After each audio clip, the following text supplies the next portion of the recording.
Ortingizdan birov gapiradi. G'iybat qiladi. Har xil so'zlarni aytadi. Mana shu so'zlarni aytganligini siz ba'zan bilasiz, ba'zan bilmaysiz. Uni yaxshiligidan olinib, sizning yaxshiligingizga qo'shiladi. Uni yaxshiliklaridan kamaytiriladi, sizning yaxshiliklaringizga ko'paytirib beriladi. Aslida nima uchun gapiryapsiz? Demak, siz oldindasiz. Demak, siz muvaffaqiyatdasiz. Gapirgan odamdan ko'ra siz balandsiz. Gapirgan odamdan ko'ra siz kuchliksiz.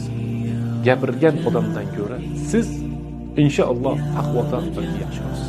Nima uchun gapiradi? Hasaddan gapiradi. Ko'rolmaslikdan gapiradi. Qiynalgandan gapiradi.